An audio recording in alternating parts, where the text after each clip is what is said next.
listening to the Podcast Advertising Playbook, your resource to better understand and execute successful podcast ad campaigns.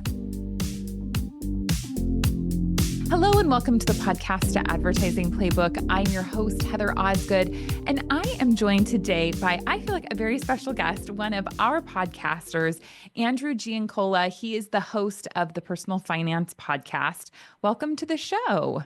Thank you so much, Heather, for having me. I'm so excited to be here. So, Andrew, you have been working with True Native Media for a long time, but you've been a podcaster for longer than you've been working with us. Tell us a little bit about your journey. What made you decide to start a podcast? So I started the podcast in 2020, like a lot of people did, in the middle of COVID. And I think there was a huge influx of podcasts during that time. And the reason why we started the show is I had a huge passion for personal finance. And I loved teaching people about personal finance. I had this small blog that I would talk about it all the time. And it was super rewarding, some of the feedback that I would get on some of the systems we would talk about and all these different things. And so I decided to start a podcast because I was bored and I was in my house. So I bought a mic and just started to go through the process. And as I started, I realized, pretty quickly that at the beginning, it was just going to be my mom and my wife and some random friends that were listening to the show. And then very slowly, we started to gain listeners and have people start to kind of share the show with each other organically. And so we started to grow organically. And I think by month 6, we started to see some real traction where it started to snowball and compound over time. And so it's been a really cool journey thus far, because when we started the show, we just wanted to help people out. And now we get to help so many more people and kind of spread this message that I believe that anybody in this world can build wealth and master their finances. And that's kind of what we talk about there. Mm-hmm. That's so awesome. So tell us a little bit about your kind of professional journey. Had you been a certified financial planner, or what led you to the place where you were like, hey, I should be talking about money on a podcast? Sure. So when I was a teenager, it kind of started there, where I had this huge passion for personal finance. And I have no idea actually originally where it came from, but I would be like in my computer class in high school reading all this stuff about personal finance. And so that kind of grew to me as I went into college. I majored in economics and kind of wanted to always be in the finance space.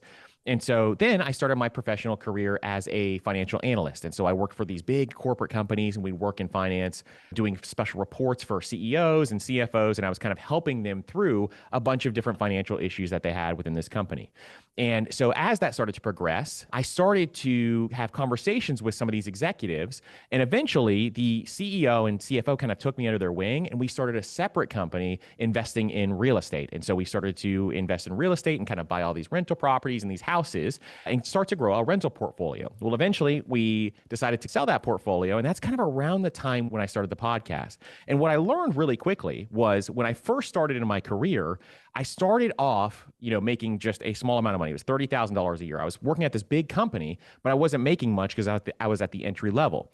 And so I decided, hey, I'm living paycheck to paycheck right now. I got to figure out what's going on with my money. And I learned a ton of different lessons where I learned, from in 10 years to go from paycheck to paycheck and kind of going backwards to becoming a millionaire at 32. And it helped me progress over that time frame. And so I wanted to teach people exactly how I learned how to do this. And so that's where we started, and the systems that we teach now. That is such a cool story. I love that. And so I guess one of the things that I'm really fascinated about is that when you started in 2020, you weren't necessarily starting this to be a career necessarily, but it seems like from my vantage point that it really has turned into something for you. And while, of course, the podcast is really strong for you and where you began, you now have branched out to all kinds of different kind of content creation vehicles. So are you kind of shocked by where this has gotten you and the direction you've gone in? I am completely shocked. I had no idea this would happen again. I just started this to help people. That was it. That was the main reason. And it was kind of like an outlet for me to talk about the things that I learned along the way. And then as time went on and as I started to gain traction, I realized, you can actually start to make a little money doing this. And so I remember, I think the first ad I ever ran, I went to some website where you could have advertisers bid on your ad. And I think I bid something just absolutely crazy. It was something like 10,000 downloads, and they paid me $550 for it or something like that. And it was just because I had no idea what I was doing. I was like, wow, I just made my first $50 podcasting. This is absolutely amazing. And then as time went on, I realized, oh, you could do so many different things. And so we started to branch off into, doing social media stuff. So we did TikTok and Instagram. We started a YouTube channel and just kind of started to grow some of these areas out, and then started building out a newsletter and all this different stuff. And it was just so cool to see, just how much more the message can spread as you start to kind of branch out a little bit more. And so starting off, had no idea, but now it is so cool that it is a huge part of what I do every single day now. Yeah, yeah, absolutely. And I know you have other businesses and things that you've got going on. What role does your content creation play in terms of your overall kind of financial portfolio? It is a huge portion now of kind of what I do, because I love, Mhm. this is where probably where I spend most of my time. And it is because Mhm. of the amount of people that you can help. And it's also just a great way for me to, meet other people. A lot of times we'll have people saying, "Hey, I know you invest in other businesses. I'd love to kind of show you some of my businesses." And it's a great way for people to kind of network with you as well. So it's almost like just having a giant billboard that is a business card. And I think it's really cool to have that. And it is one of the additional benefits that I did not expect from having a podcast. Yeah, yeah, I love that. And I totally think that you're right. It is fascinating to me how having a podcast, even just for my show in this space where we've got a really super targeted audience, and it's not like we've got hundreds of thousands of listeners like you have on your show, but it's a neat way to get your message out there and to connect with people in a way that you wouldn't kind of otherwise imagine. And I guess I'm curious, like, as you have looked at your content creation, is podcasting still kind of at the center of what you're doing? I mean, video has become so talked about in the last like 6 months to a year. And I'm curious where you feel like the audio portion of your content is falling. I love audio, and I still love it. It was one of the big things that helped me learn about finance and business and investing when I was working in the corporate world. I remember very early on, I'd be sitting in a cubicle in my entry level job when I was, making $30,000 per year. And all I would do all day long is do my work and listen to podcasts. And this was the big thing that helped me develop a love for the audio side. And so as time went on, I still will always have that love, and it's kind of the center of everything that I do. I put everything as audio first still currently.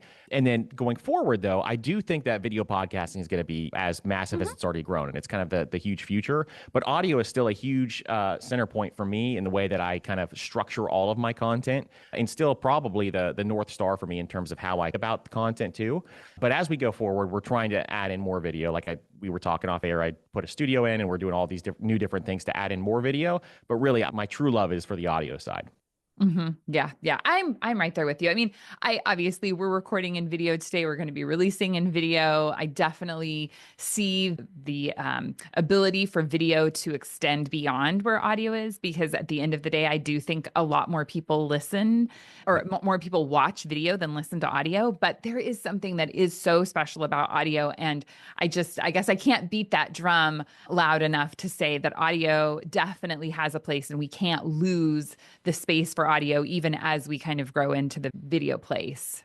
100% agree. And I think a lot of the younger generation utilizes video, and that's probably where a For lot of your sure. listeners are going to find them at. But at the same time, audio it's so special to me. And I think it's just one that I will probably never stop using. Even for people who are always driving, there's a lot of scenarios where you cannot watch the video.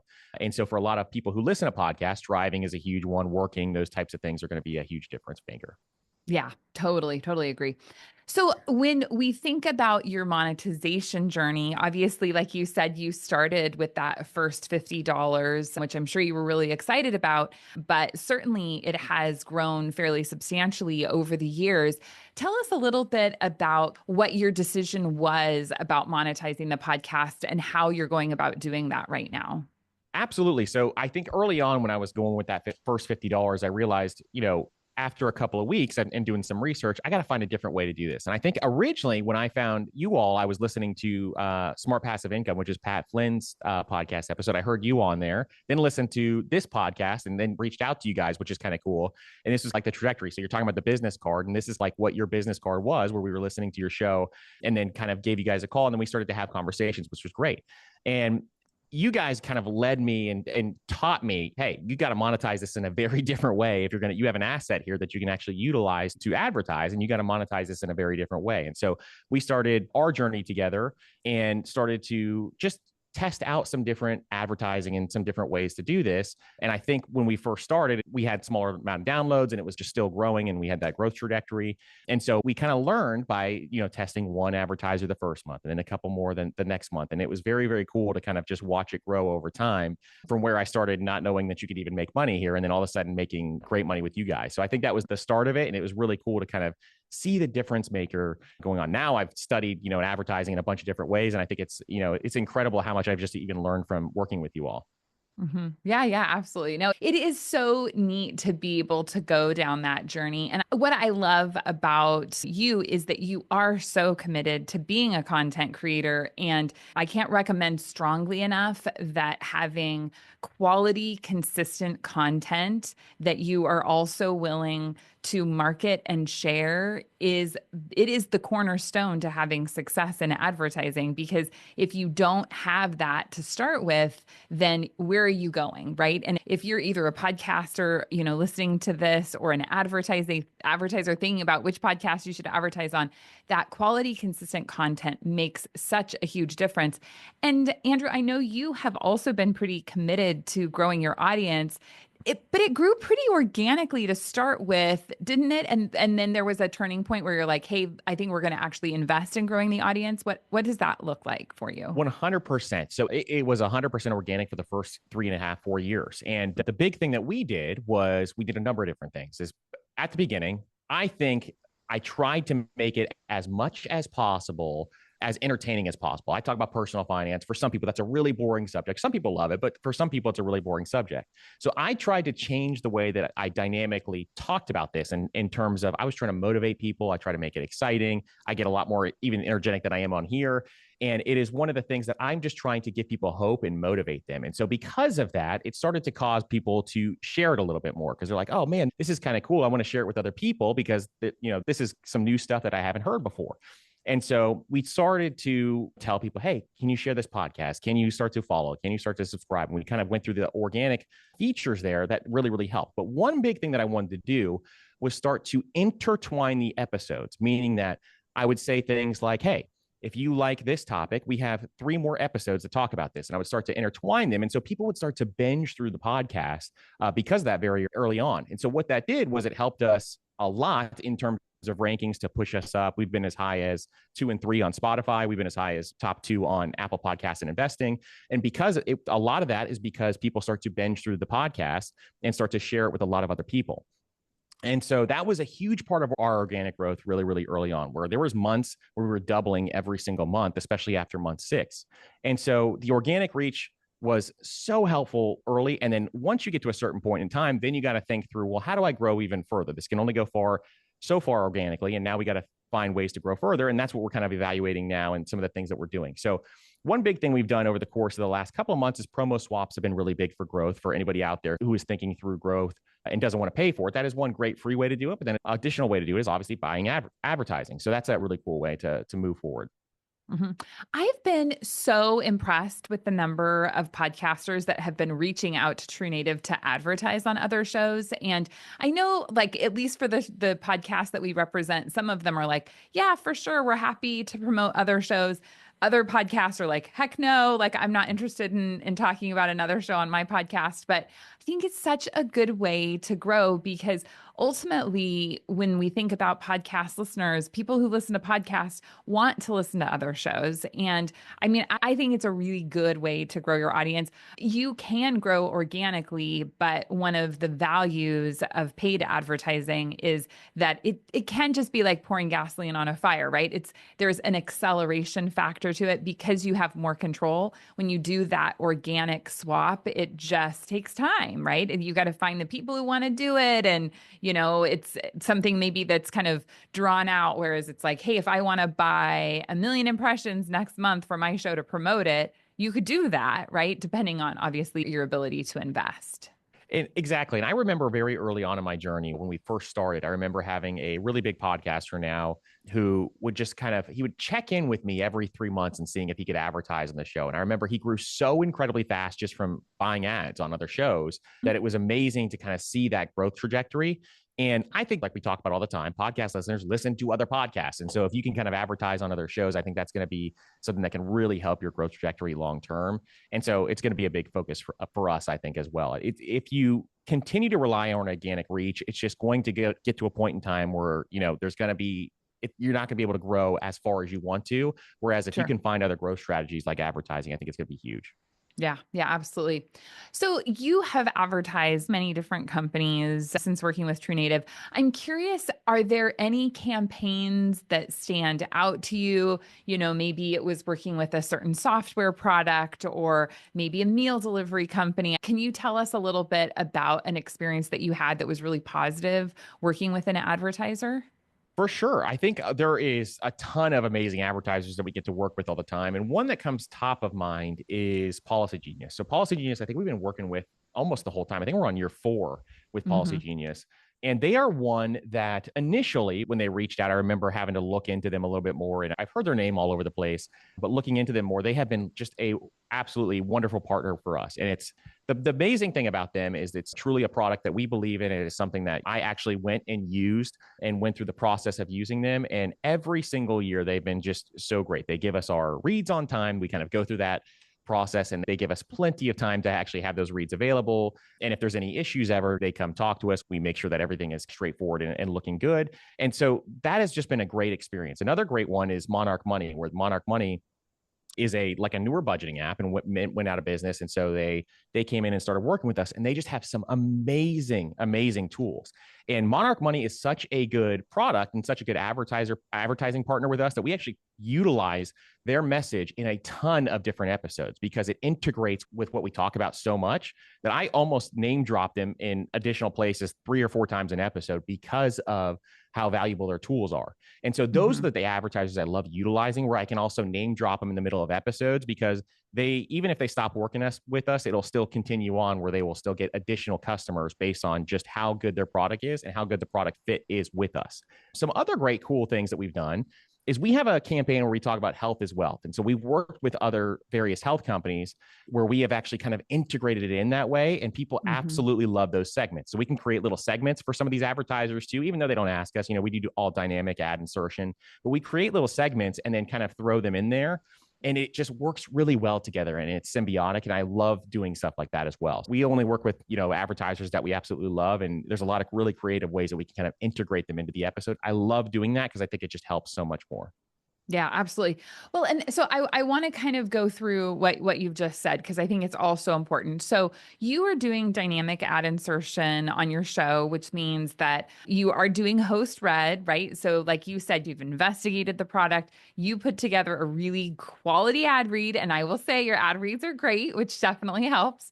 And then those ads are dynamically inserted through the full catalog of your shows. But I think the piece that you just mentioned, which is so important, is that you are partnering with these brands and you're integrating that message into your content. There is so much talk, about whether an ad should be embedded, whether it should be dynamically inserted.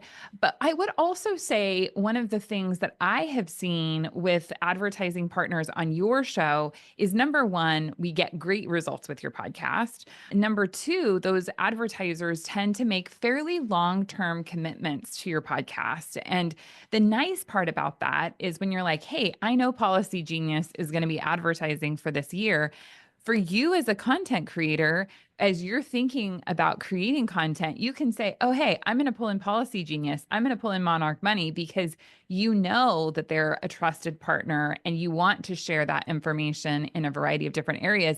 And that all just feeds into itself, right? Because the reality is that when we're thinking about advertisers, they're trying to get customers by advertising on your show.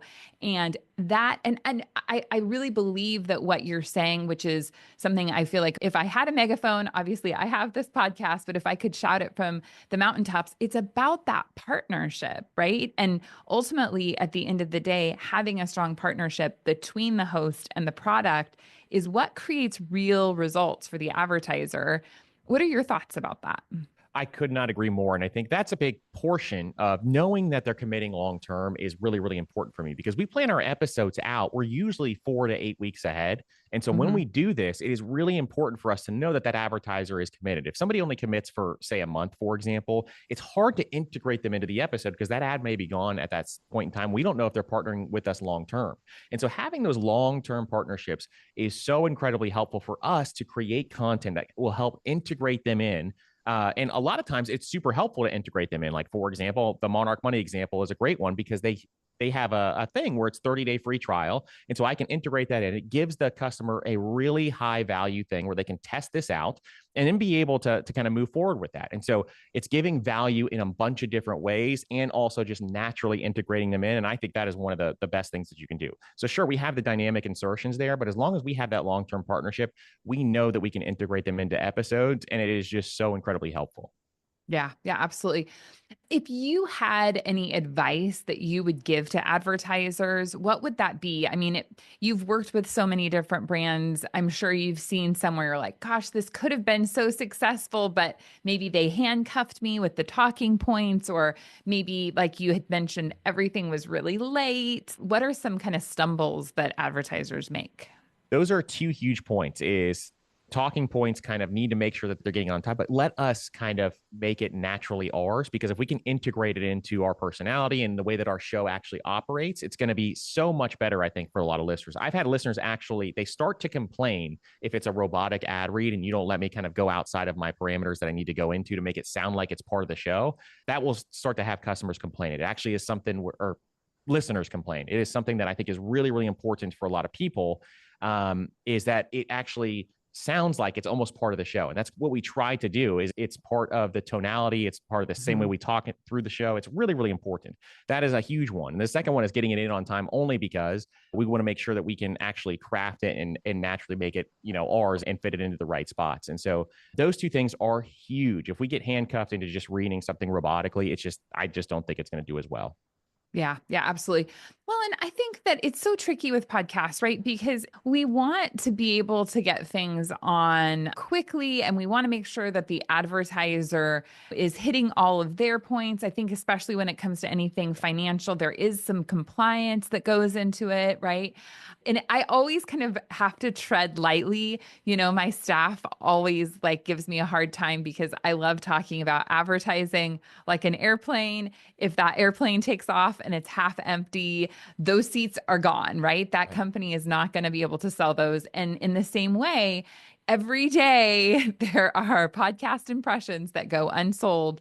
And if somebody listens to an episode and they don't get served ad impressions, we can't go back and get those, right? They're gone. And so there is this, there is an agileness, right? Or a pace that we want to make sure that we take advantage of opportunities. But I do think that having adequate planning time really does help the overall campaign succeed. And what I usually tell advertisers is a 2 week period is probably like the least amount of time you want to give us, right? If we can get everything in for the campaign at least 2 weeks beforehand, that really can help the ad, the podcaster create that ad that is going to be successful. So it's a fine line, right? I don't want advertisers to think, man, podcasts need all of this lead time. But on the flip side, being able to have something that's well planned and well executed is really going to make the overall campaign just more successful. I couldn't agree more. And I think that it just helps us kind of customize it and tailor it exactly the way you want it and integrate it into the Mhm. show the way it should sound. So it sounds natural. And I think that is huge overall is giving us that timeline because a lot of times if you give us enough time as well, especially if you're a newer advertiser with the show, if you give us enough time, we can start to integrate your product into kind of what we talk about throughout the show as well. There's a lot of cool things that you can do there. Specifically in finance, it's a lot easier to do that because there's so many cool tools and things that you need, resources that you need. And so we can integrate them right into the episode. Yeah, yeah. I am just absolutely blown away by how many financial tools there are out there now. And, I think back to the days when I was creating my budget on a spreadsheet, and now it's like, I'll open even my bank account. I'm like, oh my gosh, it just told me where I spent all my money. That's pretty It's cool. it's so cool. It's kind of like one of those things where you can spend so much less time actually worrying about your money, but get so much further because of all the tools that are out there that it's so powerful what's happening. And with the advancement of like AI and all this other stuff, it's just going hmm to get even better. Yeah, yeah. So it is like working in the financial space is pretty complex. And obviously, I just feel like, oh my gosh, I have no idea what is going to happen in 2025. I'm very much on the edge of my seat, and half of everything I hear is like, oh, we're definitely going into recession. But on the flip side, from a business perspective, we've had really super strong indicators. We had a really great Q4 for, signing annuals for 2025. And from a business perspective, it looks like things are going well, but I'm also nervous. I don't know. Do you have any financial insights for us? What are your thoughts about 2025? So for years and years and years, I used to say to myself, hey, there's going to be a recession coming up. It was like 2013, 2014, 2015, 4 years. And I quickly realized that a lot of people like to predict things, but nobody really has that crystal ball. And so these hmm predictions a lot of times just get thrown out the window. And then, when you come down the line, you realize, that this is something where nobody really knows what's going to happen. And so you got to just kind of take those steps forward. All economic indicators show that we are in a super strong economy right now, and that business is progressing rapidly. So I think that is one thing for most people to understand, is you can't just listen to all the predictions out there. You got to do the assessment and look at the data, and all the data right now shows that everything is moving along strongly. Yeah. No, that is good to see. I think what's so fascinating is living through predictions, right? I know that I was in business and that was a trip. I just remember like things absolutely falling off a cliff. And so I feel like in some ways I kind of have a little PTSD around Yep. that I'm always like, okay, is everything going to crumble tomorrow? But I think living through this interest rate increase is really interesting, because I was so accustomed to, oh yeah, no problem, like 3, 4%, like that's Yep. good. And now, but what cracks me up is that in my early 20s, my husband and I bought a house at like, I don't know, it was like 8.25% for like our home interest loan. And now I'm like, oh my gosh, 7%. Are these people insane? Right. And so I don't know. I feel like it's really the interest rate thing is really interesting just to watch it play out and not know exactly where it's going to go. And watching inflation and saying, like, oh my gosh, this used to cost, you know, $5 and now it literally costs 10 or 15. I guess the interest rate and inflation, it's all part of the natural financial cycle of business and life. But do you feel like that plays into the economy, and how does that play into the economy, I guess? It's a huge factor. And like you mentioned, we'll start at the beginning. You mentioned like 2008. I have studied 2008 a number of different ways. And the reason why I study it is because I want to be prepared for when that happens. I want to be kind of emotionally regulated, where I'm not going to make rash financial decisions just based on whatever happened in 2008. And I love looking back at that to kind of see what happened, because that could happen at any point in time. Again, a lot of people's portfolios dropped 50%. Obviously the housing crisis was a massive, huge portion of that. And I think these last 4 years from COVID on is a hmm huge portion of time that should be studied also. I think a lot of people need to look at this, because we had like a mini recession that happened in 2020. And it only lasted a couple of months, but then we had massive rates of inflation that really caused every single thing to go up. Specifically, a big one that people don't even notice is insurance, where insurance has gone up for a lot of people at 50% over the last couple of years. And so because of this, people are spending more on groceries. They're spending more on, their insurance rate. Cars are just out of control. Housing prices hmm are out of control. And so we can see this inflation rate and these interest rates that are fluctuating up, and now they're coming back down again. And it is fascinating to kind of watch for a lot of people. Now, one big thing is that most people could be overextending themselves because the rate of how high the inflation has risen over the last couple of years, whereas they may not be getting raises at the same rate. And so you got to make sure that you are monitoring how much you're making. And then in addition, making sure you kind of understand some of these inflation rates, because if you go and start negotiating your salary with your boss, or something along those lines, and you go and have this conversation with people, and you get a 3% raise and the inflation rate was 6%, you just took a pay cut. I mean, it's a big, big deal for a lot of people, and your spending power just does not go as far. And so it really does factor into the entire economy and how much people can buy. In fact, most people right now, if you look at the cost difference between buying a house or renting a house, it is much better for most people's financial situations across the country to rent a house. But most people just don't run the numbers on that kind of stuff. And in these types of environments, it is so incredibly important to be aware, which is what we talk about so much on the show. You just got to be aware of all this stuff going on, because if you're not, you could make a big financial mistake and then have to claw your way back out of it. And so all of this does factor into the economy and how everything operates. But short term, I think a lot of people will still see strong economic indicators. Yeah, yeah, absolutely. Well, and I think what's so fascinating to me is that the economy has such a direct impact on advertising. Advertising does tend to be something that people pull back on, companies pull back on when they see that there are changes. And I think that even though we know that huge corporations shouldn't be acting emotionally, people do, right? It's just, it's human nature to act emotionally.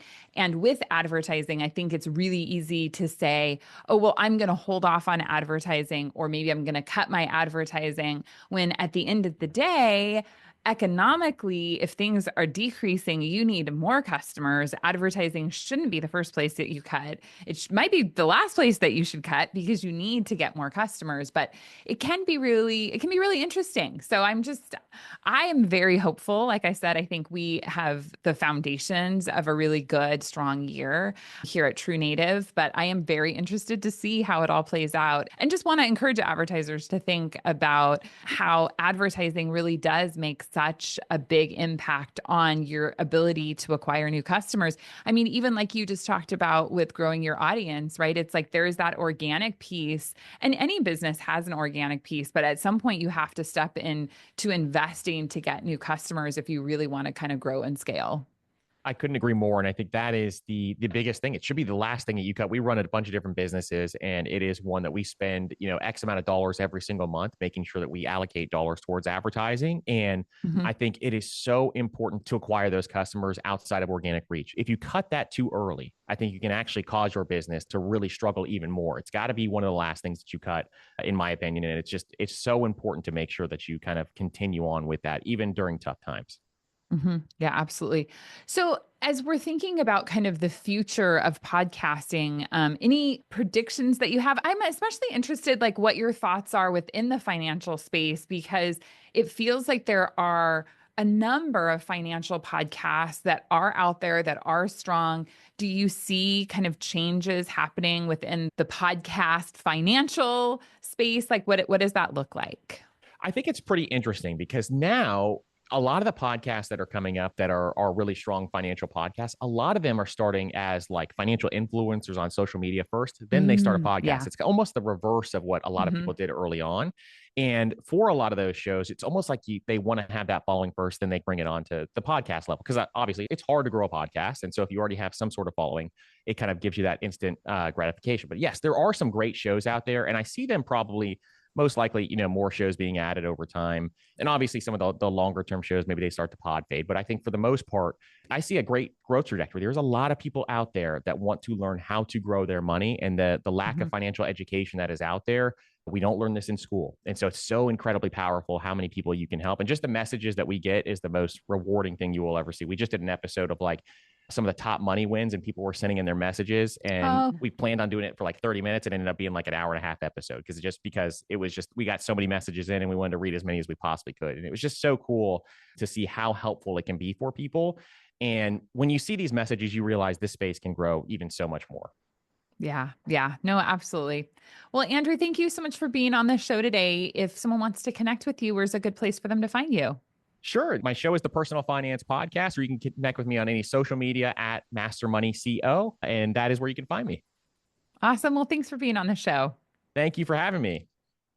Thank you for listening. I hope that you have enjoyed this episode. So fascinating to kind of dig into what the financial situation is, how that plays into advertising, but also just how having a really strong relationship between you as a podcaster and an advertiser can go a long way in growing your business. So thanks for listening, and we'll catch you again next time. Thank you for listening to the Podcast Advertising Playbook, your source to a better understanding of the podcast advertising industry.